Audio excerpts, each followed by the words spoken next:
Today we are going to transition from lines to shape.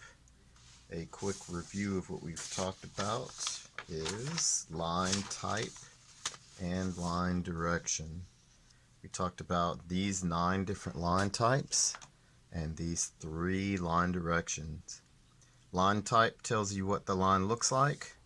The direction tells you where it's going. Today, we are going to talk about simple geometric shapes. So, today's topic is geometric shapes. That's what we're going to talk about. So, on your paper, go ahead and write geometric shapes.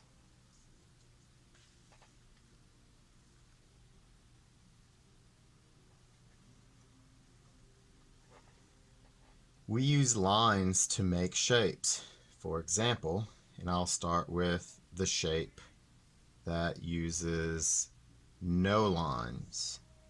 Is there a shape that uses no lines? No, because no lines means nothing. Let's go up to 1. We're going up 1 integer. There is a shape that uses 1 line.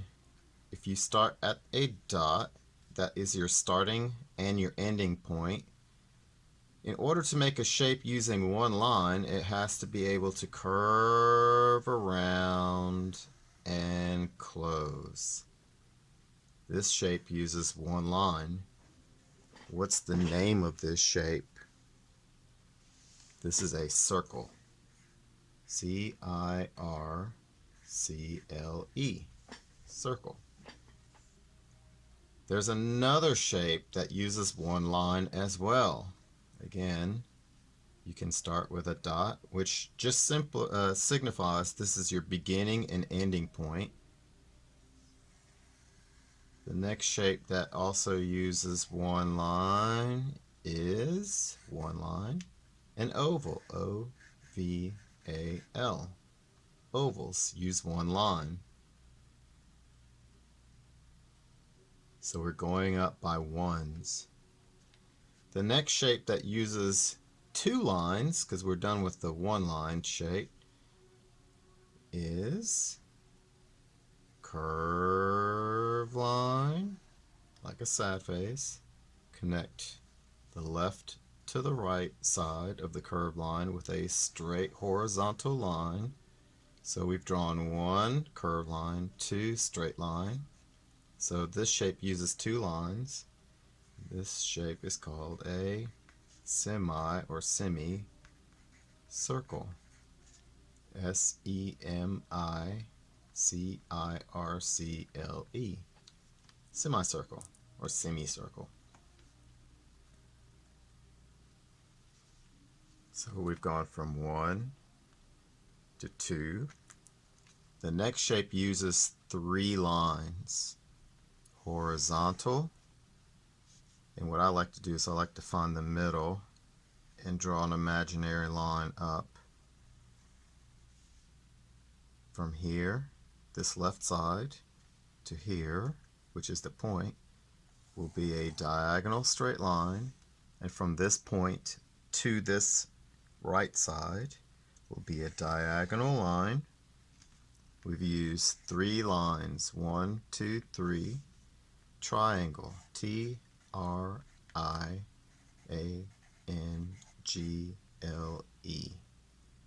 We're not going to go into all of the different types of triangles. Just remember, triangles use 3 lines. So circle, 1 line. Oval, 1 line. Semicircle, 2 lines. Triangles use 3 lines. Let's go on to 4. So what you can do is space out your dots so that they're equally apart from each other. Horizontal straight line, vertical straight line, horizontal straight line, vertical straight line. We've used 4 lines. Square, S-Q-U-A-R-E.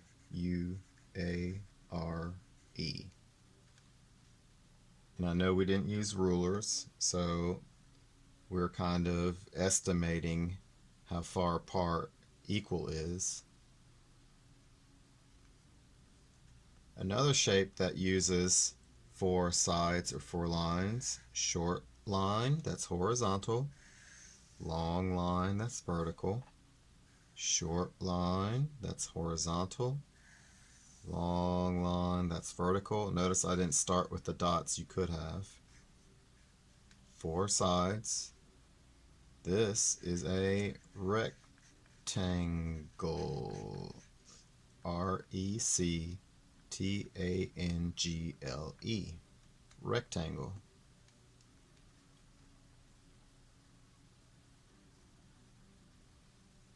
Another 4-sided shape has a long horizontal line at the bottom, a shorter horizontal line at the top, and you're going to connect bottom left to top left using a diagonal line. On the right side, bottom right to top right, diagonal line. This shape uses 1, 2, 3, 4 lines. This is a trapezoid. And I know my handwriting is horrible. T-R-A-P-E-Z-O-I-D. Trapezoid. The last shape we are going to discuss also has 4 sides. You're going to draw a horizontal straight line and stop. On the left, you're going to draw a diagonal straight line and stop. On the right, you're going to draw a diagonal line, but not like this. See how these 2 lines lean in toward each other? This shape, the lines are parallel and they're going to lean in the same direction. You're going to connect the top left with the top right using a horizontal straight line. We have used 1, 2, 3, 4 lines. And this is a rhombus. R-H-O-M-B-U-S.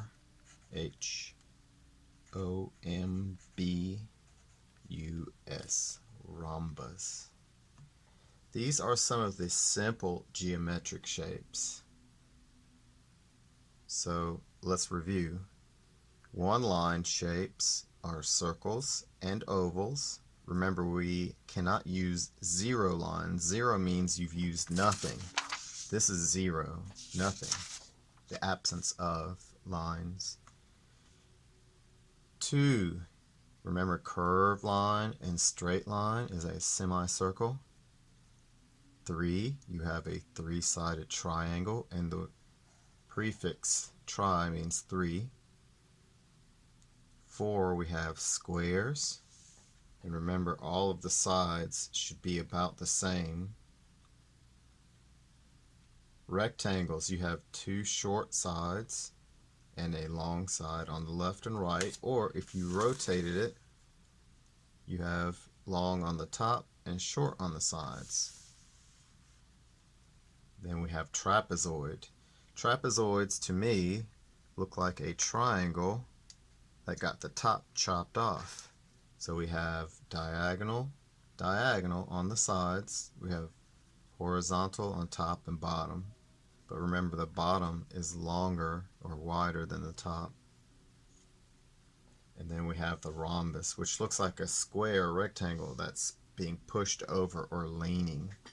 So these are our simple geometric shapes. So we just finished talking about simple geometric shapes. When it comes to shapes, we can also discuss other things. For example, overlapping. You can have a triangle in the back covered by a rectangle covered by a circle. So overlapping means you have shapes covering up parts of other shapes, where if you move them, you could see the whole shape like this, but you can also overlap. In art, we use overlapping a lot when we're drawing space. So when we draw on paper, it might look like this, where you can't move the individual shapes. But if you were to cut these shapes out of construction paper, you can manipulate them. For example, maybe you change it to where the circle is behind the triangle and the rectangle is overlapping both shapes. Or you can move them around to where only two shapes are overlapping. So overlapping is very important in art.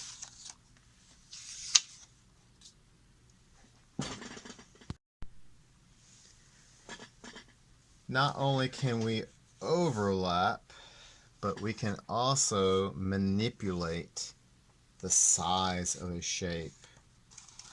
We can have a large rectangle and a small rectangle. And in between the small and the large, we can have a medium and even a smaller medium. So we can change the proportion or size of our shapes. But when we're drawing on a sheet of paper, we may not always be able to cut and glue. So when we draw on a piece of paper, we just have to draw them larger if you're going this way, or smaller if you're reducing the proportion of your shapes. So proportion, or altering the proportion, is another neat little trick in art. Things that are closer, this is why it's important to change the proportion. When things are closer, they look bigger. When things are far away, they look smaller. So we use proportion to show things that are close, kind of in the middle between close and far away. It's not that things like a car doesn't change sizes. It just looks like it's changing sizes as it goes away. So we have to create the illusion of something disappearing as it goes farther away from the viewer. So proportion. Third, fourth, and fifth grade students, I was going to let you all draw a more difficult background. My smaller students, my kindergarten, first, and second graders, are using this very plain background. You all are going to do this background. You're going to draw this background. I'll show you what I had originally planned, and then I'll tell you exactly why I kind of decided against it. So this is our drawing. Remember, we colored this last time. We only colored our two people and our two animals. Originally, I had anticipated drawing a complicated background, but then I thought most of your foreground, i.e. your people, not your plants, but your people and your animals, are going to cover a large part of the background. So why make a very complicated background? So what I decided is, let's keep it simple. We're going to draw this background for today. If you want, later on, like at your leisure, I'll take a picture of this and you can screenshot it and you can draw this as well. But for now, let's draw this background. What you're going to do is take a piece of paper, turn it hot dog. Hot dog means your paper is wide, not tall. You're going to get a pencil and you're going to draw a horizon line. It doesn't have to be perfectly centered in the middle, but it does need to be slightly on center. It can be above center or below center. The next thing you're going to do is you're going to draw your houses. You can make them smaller than my original picture, or you can make them larger. This is my original picture. So the house is shaped like a square or rectangle, and the roof is a triangle like this. But in Minecraft, we don't have a lot of diagonal lines. So what you're going to do is draw basically a zigzag line that is angled up, and then on the other side, a zigzag line that is angled down. And if you want to make sure that these correspond, you can draw lines across, almost like stacking. It's almost like stacking rectangles. Do you see that? Alright, so we need another parallel line.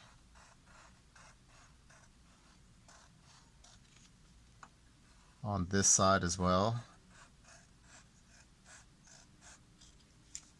Alright, we don't need all of this in the middle. You can erase it. And if you colored it very lightly, you won't have to erase it. With this house, we have an edge on either side of the door. Erase the horizon line inside the building. And then there's a doorway. Now, from my understanding, Minecraft, because my neighbor has a lot of experience with Minecraft, he said that you can build as complicated of a structure as you want. So we're going to keep it simple. Now, there can be a house in the background. The two houses can overlap. I'm going to switch it because I don't have a lot of room. I'm going to put the second house on the left side. So I'm going to draw a smaller rectangle, and it's going to go behind this. These two houses are going to overlap. I'm going to draw a triangle for the roof, diagonal,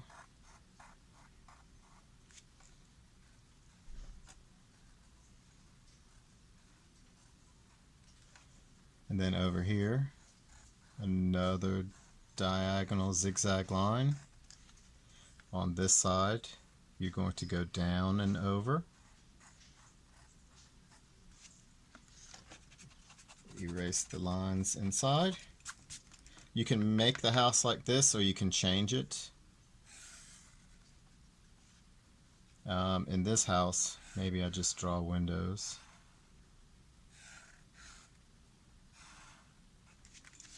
Like that.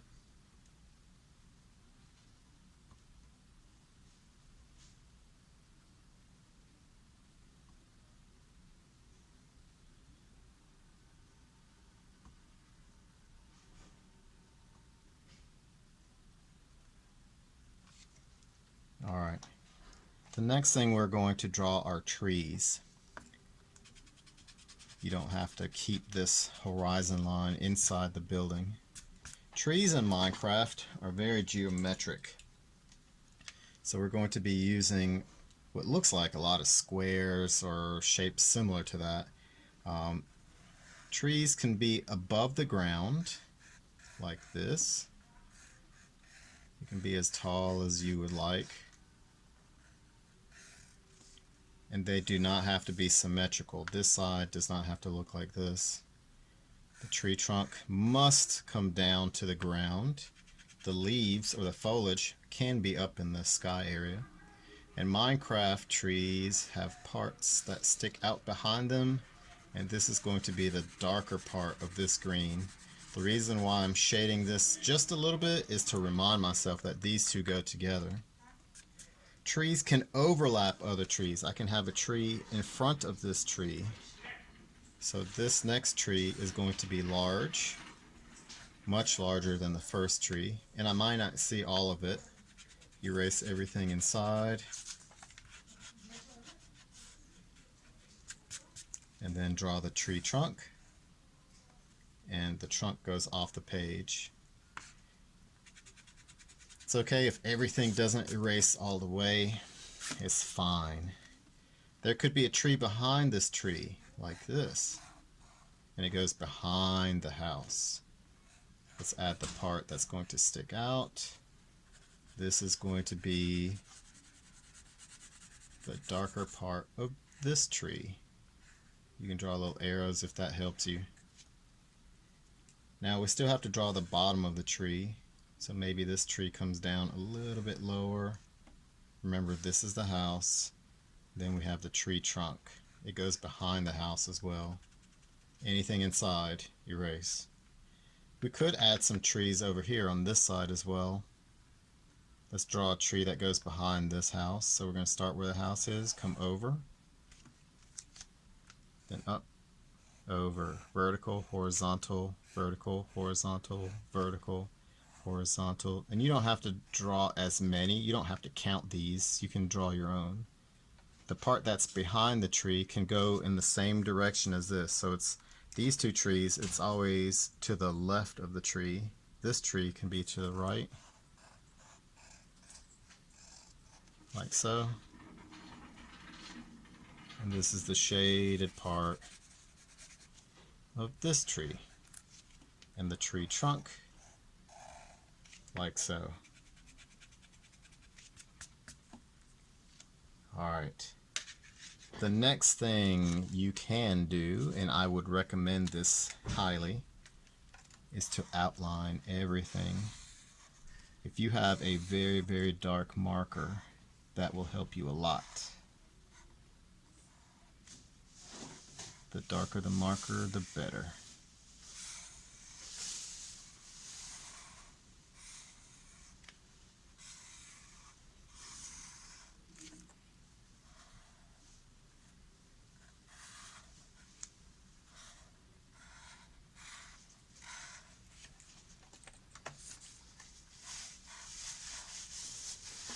When you outline, just keep track of what you've already done.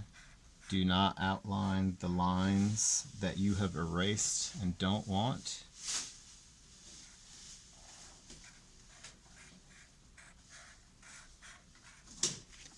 Don't worry if you see lines that you don't want, because when we color, we can cover those lines. So I have the first house. Let's do the second house. And while I'm tracing,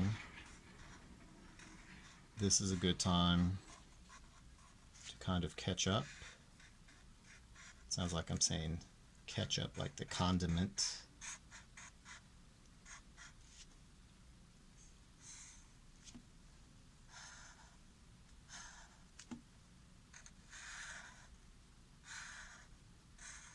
So now I'm almost done with the buildings. Now the trees.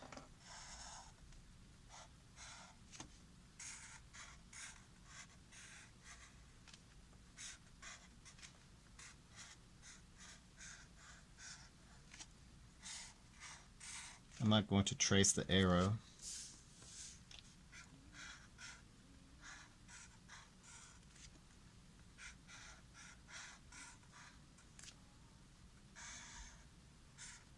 Make sure you take your time.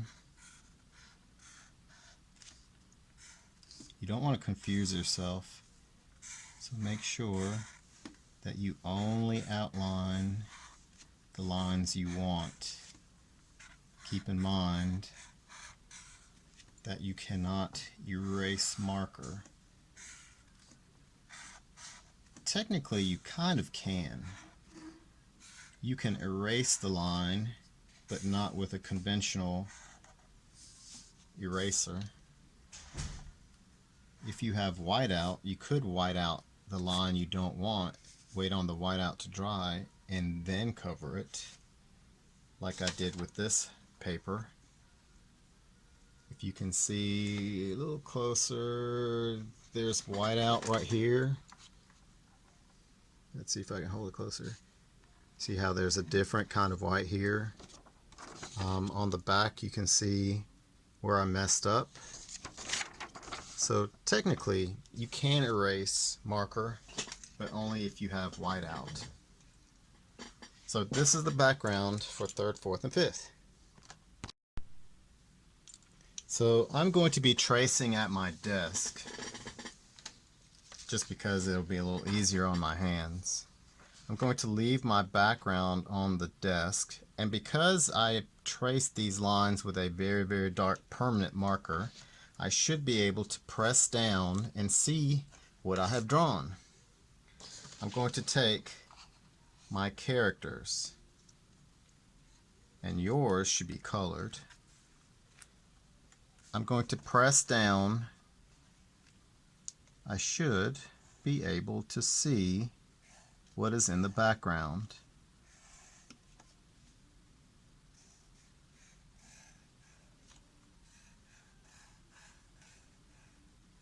That's the tree. This is the roof of the first house, the large house. I'm going to hold this side still. I'm going to lift so you can see what I'm drawing. I still have to trace the shaded part of this tree. This is the shaded part. Here is the corner of the house. This corner. I'm not going to draw anything inside my characters. This line is this line here. Try to keep one hand on it, either the left hand or the right hand. Alright, there is the doorway and the window in the door. And this line comes down.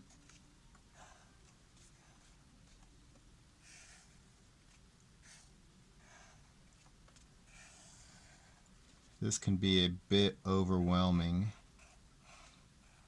Just take one line at a time. And if you can't figure out what on God's earth you're doing, lift it up and it will make sense to you. This is the roof of the house that's smaller in the background.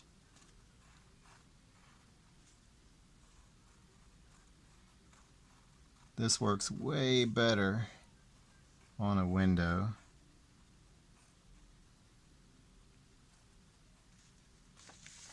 So I'm a little confused here. Let me lift that up. I actually made a little mistake. That's okay. That's what erasers are for. This is the side of the house. I'm going to not trace inside the arm. Again, your people should already be colored. This is the tree right here. Right here. So this part will be dark. There's nothing in here to trace except for this line right here.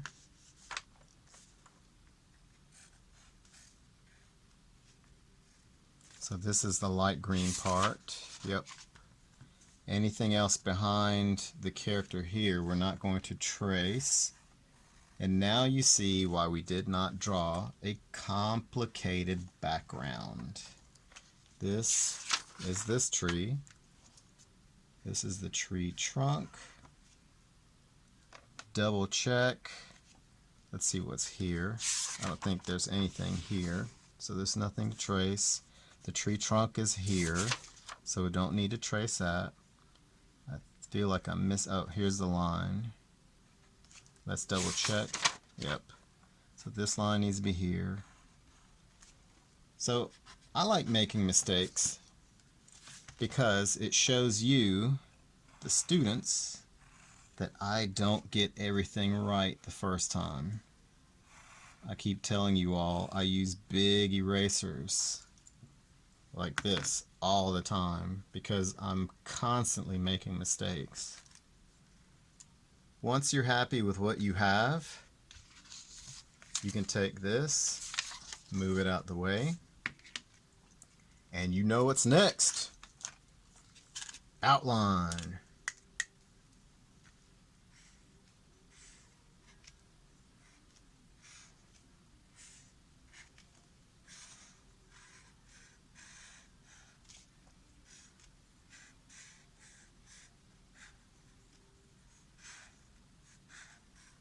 I like to outline because it defines the space.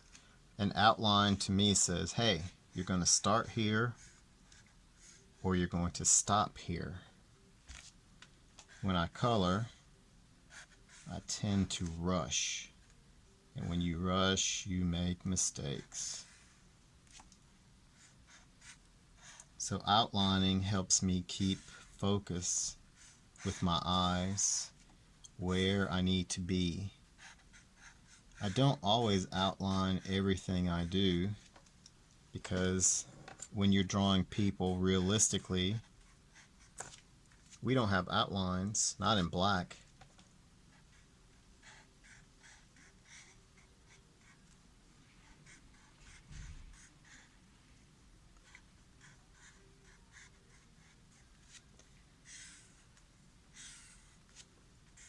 It's okay if this takes you some time. Don't rush. Just take your time. Sometimes I go right to left. Sometimes I go left to right. Yeah, I'm pretty sure that's it. There's nothing back here. Gotta trace this. Double checking really quickly. I don't think there was anything here in this area, which would be this area. Nope. Sometimes it's interesting to take the background and put it over the foreground so you can see what's missing. Alright. That's outlining.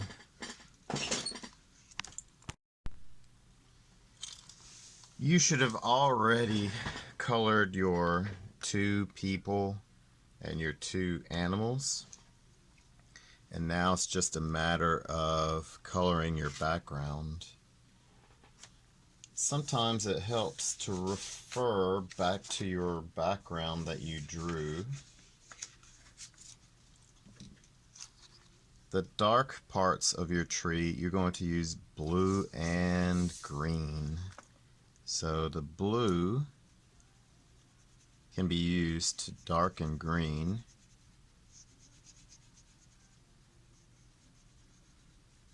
Try to color as neatly as possible. You're not going to press down very hard. You're going to cover the blue with green, making a blue-green, a secondary, tertiary color. Tertiary colors are often hyphenated. The tree, the front part of the tree, this part, can be green.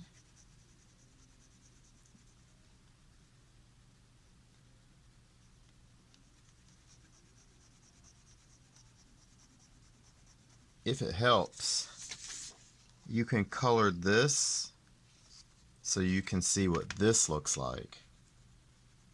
It's a little bit more work, and I'm not going to do it because I'm going to be very careful about what I color. The tree trunk, some of them are white and black. Some of them are brown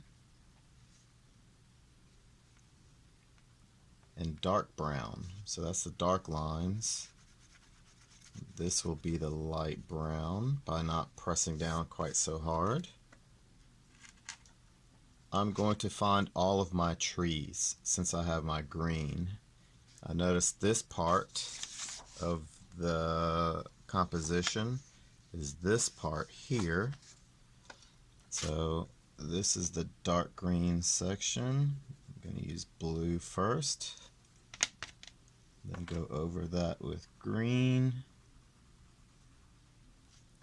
and then the tree in the foreground, which means in front, is going to be green. Also referring to my original background, this is green. This is the tree, the foliage or leaves of the tree. And it comes down. like so. Alright, starting to take shape. This is part of the tree that's here.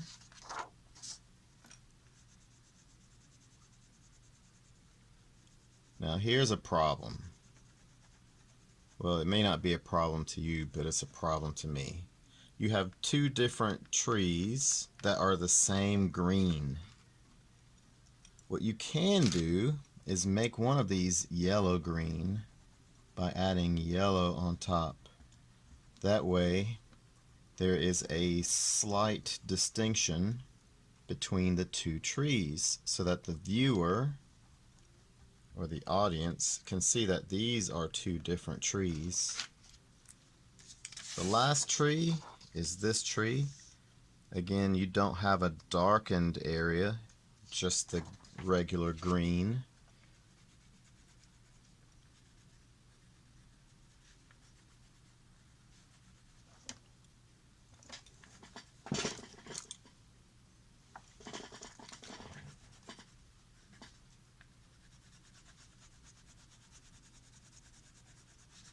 If you want to press down harder, you can. Instead of pressing down hard, what you can do is go over this multiple times. Remember, when you get close to the edge, go towards the edge, because if you come back, you're going to rip your paper. Or you can hold the very corner, like that. I'm going to go over this again in a different direction. Actually, I moved my paper. I'm using the same up and down hand motion. Turn again. The goal of turning your paper is to get as much of the white spaces to disappear by cross-hatching your color. Alright. The only thing left that is going to be green is the grass itself.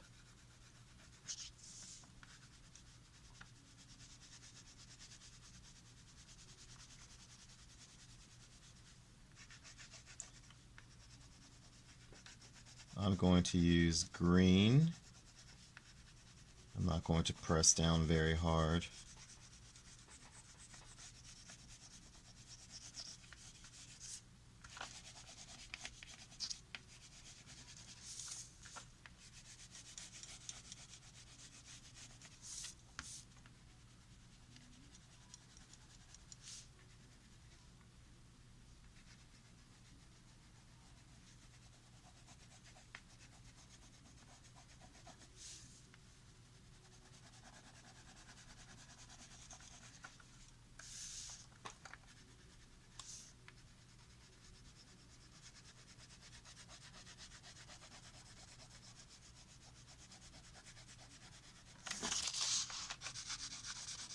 Sometimes coloring can be relaxing.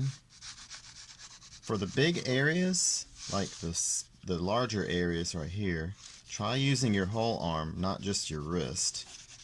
That way, in the big spaces, you give your wrist a break. Because if you only use your wrist like this, your wrist is going to get tired. So sometimes I alternate between using my wrists and using the whole arm, moving at the shoulder. So the next thing I'm going to do is I'm going to use yellow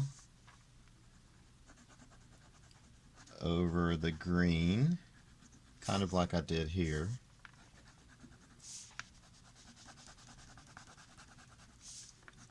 A lot of times in Minecraft backgrounds you can see things like gardens,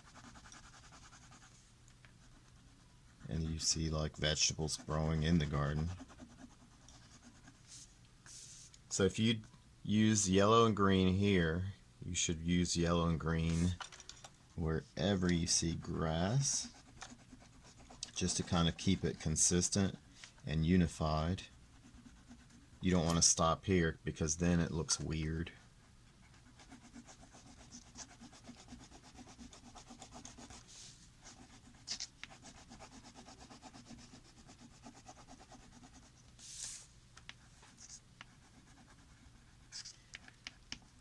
So what I'm showing you is I'm trying to use one color since I have it in my hand.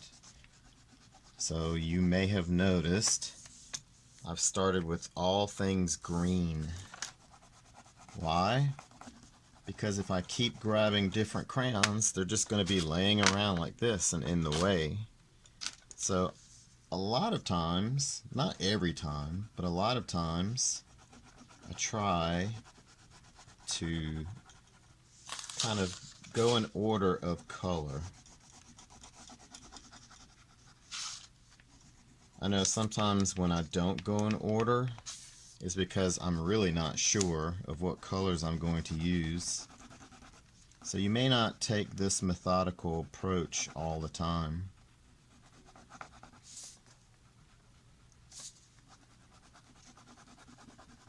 If you have a really big art set, you could have just used yellow green. I could still go over this if I wanted to. It's less work. The more colors you have, the less work it is to change your color. I'm going to add a shadow under my people. I could use blue or I could use black. For greens, I tend to prefer to use blue. And even at the base of the tree, add a shadow for the tree. Under the house, add a shadow. Add a shadow under this tree. You could also add purple. Purple and blue together will seemingly make black. It's not quite. It's a cool shadow. Since I have my blue out, let's knock out the sky. And if your crayon needs to be sharpened or have the paper peeled off, peel it off. Now in my class, I don't mind if you throw it on the floor of your trash. But I'm pretty sure that wherever you're at now has a different set of rules, and just hang on to your trash until you're done. One thing I've noticed, the hair is light blue because she went to the hair store and got her some hair that's blue. So I can't have both of these light. So that kind of let me know that maybe the sky needs to be dark blue. So I need to press down a little bit harder. Got that blue hair.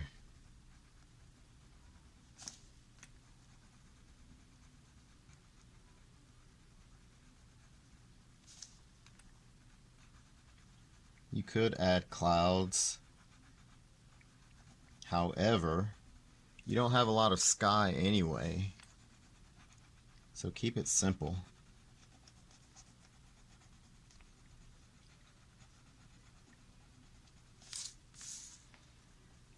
In between the house and the trees. Corners. Oh, corners can sometimes be the worst.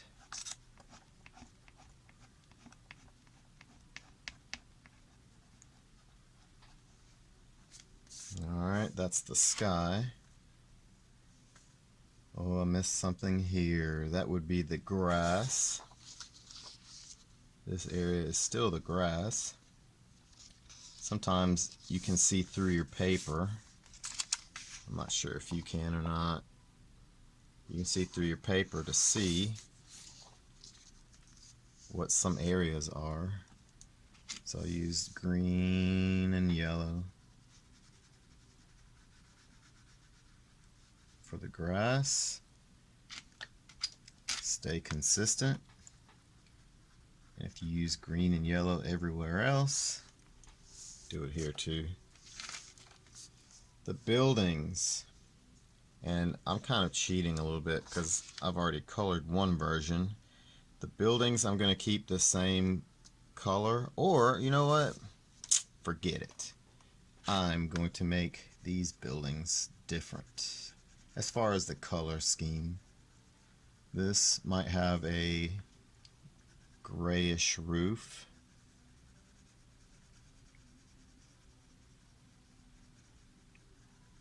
And you know what? What if the building stays white? That's not a big deal. Let's say I want to make the door red. Why not?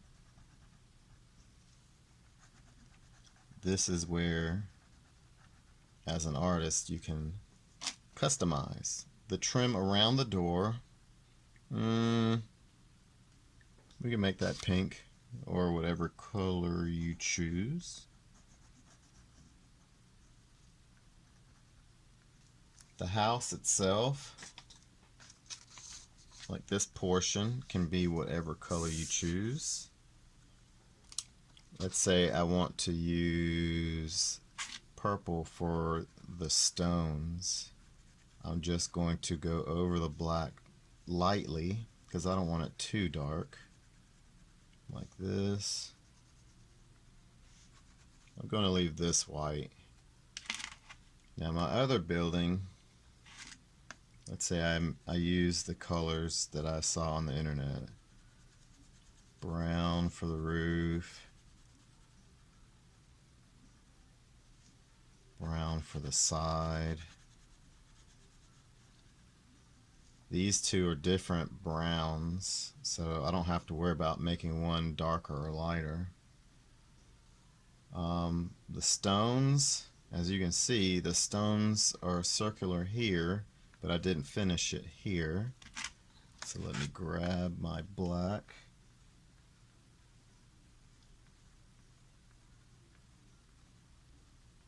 There. Need to add a shadow under the house. Like that. Let's make the trim around the window an orange. And then inside the window, I like to draw little diagonal lines, like the light is being reflected. So I have one little area I need to finish. Can you figure out which area it is? This area. I need to color this blue, and since this is dark blue,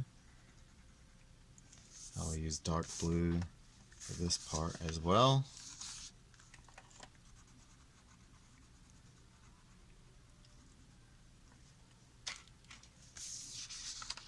If you save this, you can use it to trace multiple times, or if you did not outline with markers, you can actually, if you kept this pencil, you can actually draw over this and erase whatever's inside. Like you can turn this into another picture.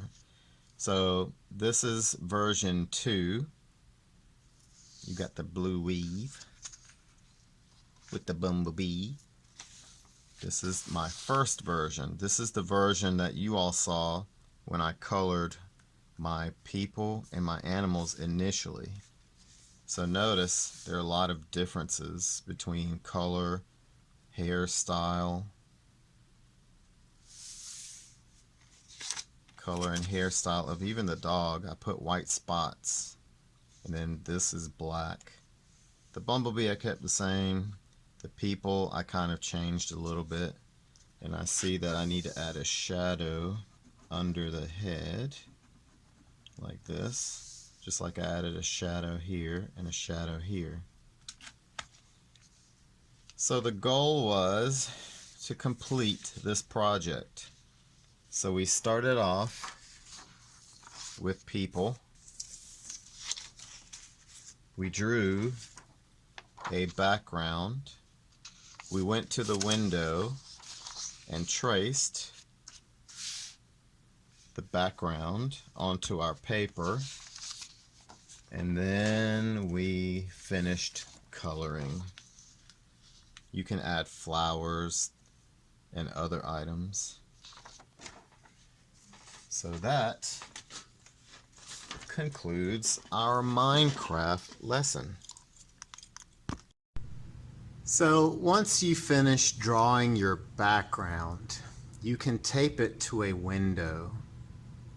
Once you've taped it to a window, it should look like this, and this is the patio door. If you take your background and this paper, do you remember this sheet? This is what we already did. If you take this paper and hold it over your background, you can see your background through the paper. Now, I have used tape to hold this up. You can just hold it with your hand. So remember, the trick is use a window, any window. It can be a glass on a door. It can be a glass like on your window that you open and close to let air in.